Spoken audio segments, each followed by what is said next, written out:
सेवा, सुशासन आणि गरीब कल्याणाची 9 वर्ष या विषयावर आज नवी दिल्लीत विज्ञान भवनात राष्ट्रीय परिषदेचं आयोजन करण्यात आलं. माहिती आणि प्रसारण मंत्री अनुराग सिंग ठाकूर, माहिती आणि प्रसारण राज्यमंत्री एल मुरुगन, केंद्रीय माहिती आणि प्रसारण सचिव अपूर्व चंद्रा यावेळी उपस्थित होते. केंद्रीय मंत्री अश्विनी वैष्णव प्रमुख पाहुणे म्हणून उपस्थित होते. यावेळी गेल्या 9 वर्षातल्या केंद्र सरकारच्या कामगिरीवर एक पुस्तिका प्रकाशित करण्यात आली. पंतप्रधान नरेंद्र मोदी यांच्या नेतृत्वाखाली सरकारनं गेल्या 9 वर्षात लोकांच्या आयुष्यात सकारात्मक क्रांतिकारक परिवर्तन घडवलं आहे, असं केंद्रीय मंत्री अश्विनी वैष्णव यांनी या कार्यक्रमात सांगितलं. पंतप्रधानांच्या मार्गदर्शनाखाली जनकल्याणासाठी राबवले जात असलेले उपक्रम दूरगामी परिणाम साधणारे आहेत, असं ते म्हणाले. एक समय था जब घर लेने के लिए भी रिश्वत देनी पड़ती थी.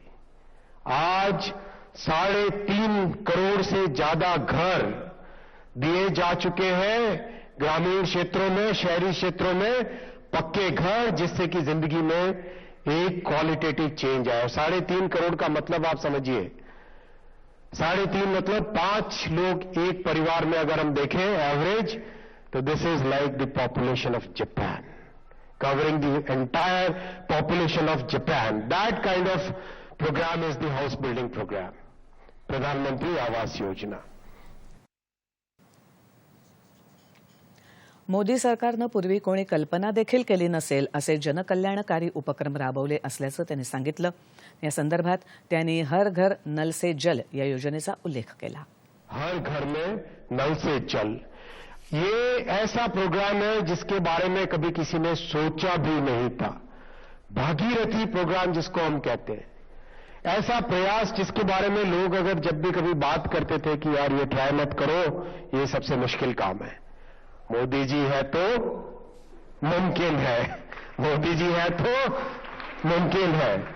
लिया उन्होंने हाथ में अपना काम ये, और इस काम को जिस तरीके से अंजाम दिया, 12 करोड़ घरों तक नल से जल पहुंच चुका है. एक घर में 5 की एवरेज अगर हम लें, 60 करोड़. 60 करोड़ का मतलब यूरोप की पॉपुलेशन है करीब 47 करोड़, 50 करोड़. पूरे के पूरे यूरोप को, उसके बराबर की जनसंख्या को हर घर नल से जल पहुंचाया जा चुका है 9 वर्षों में. ये होता है क्वालिटेटिव चेंज. पूर्वीच्या सरकारच्या काळात कोणीही मुंबई, दिल्लीसारख्या शहरांवर हल्ले करत असे. मात्र आता मोदी यांच्या नेतृत्वात कोणीही देशाकडे वाकड्या नजरेनं पाहण्याची देखील हिंमत करू शकत नाही, असंही ते म्हणाले. आप याद करो 10 साल पहले, 15 साल पहले ये सिचुएशन होती थी, कोई आके मुंबई में आके ऐसे अटैक कर जाए, दिल्ली के किसी भी कोने में बॉम्ब रख के चला जाए, कश्मीर में लाखों हत्याएं करते जाए. सारा चेंज हुआ. अगर कोई आंख उठा के देखने की हिम्मत करता है, उसको उसी की भाषा में जवाब दिया जाता है. हिम्मत करके कोई दिखा दे, सीमा पार से आए, कोई बात नहीं, हम जाके सीमा में जाके वापस ठोक के आएंगे.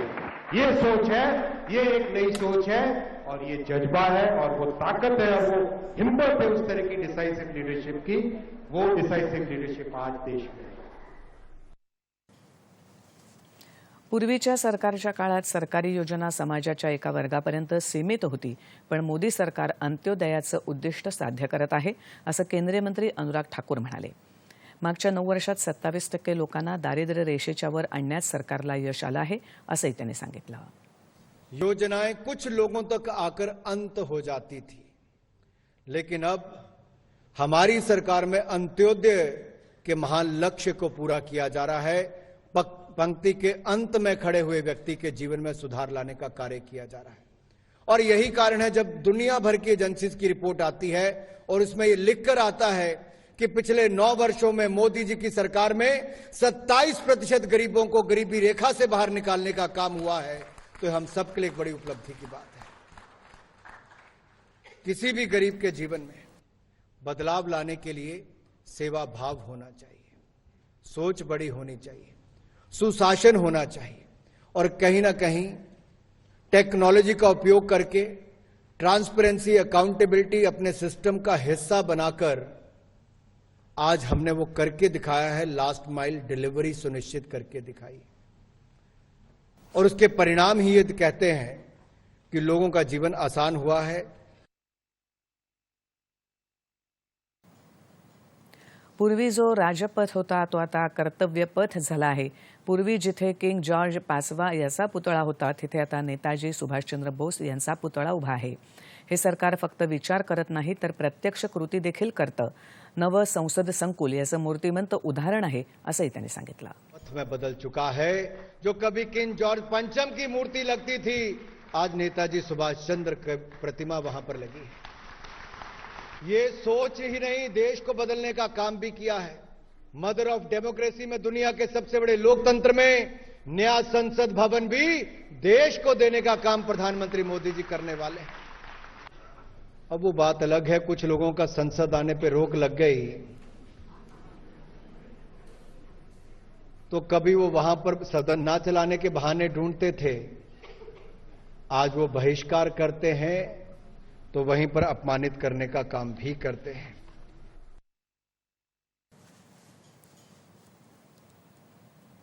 मोदी केवळ जगाचे लोकप्रिय नेते नाहीत तर ते सशक्त नेते आहेत। पंतप्रधानांनी तिरंग्याला सर्वात सशक्त ध्वज बनवण्याचं कार्य केलं आहे असं ते म्हणाले। नेता ही नहीं, लोग कहते सबसे सशक्त नेता भी हैं और मोदी जी ने हमारे तिरंगे को दुनिया का सबसे सशक्त झंडा बनाने का काम भी किया है। और ये मैं नहीं कहता, ये वो लोग कहते हैं जो केवल भारत नहीं, दुनिया के अलग अलग देशों से हाथ में तिरंगा पकड़कर यूक्रेन की धरती से सुरक्षित निकलने के लिए कहते थे, मैं भी भारतीय हूं, मेरे पास भारतीय तिरंगा झंडा है। कहीं किसी देश का प्रधानमंत्री झुककर प्रधानमंत्री जी को गले लगाकर उनका अभिनंदन स्वागत करता है तो कोई उठकर उनको अपने गले लगाने का काम करता है, तो कोई कहता है Modi is the boss. Boss किसको कहा? मोदी जी को। तो मोदी जी का सम्मान नहीं, ये 130 करोड़ भारतीयों का सम्मान आज पूरी दुनिया कर रही है और इसको निरंतर जारी करना है।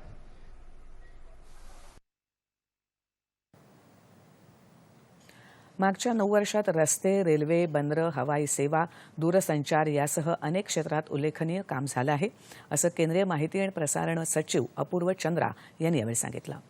जनतेचे हक्क त्यांच्यापर्यंत थेट पोचवत असल्याचंही ते म्हणाले।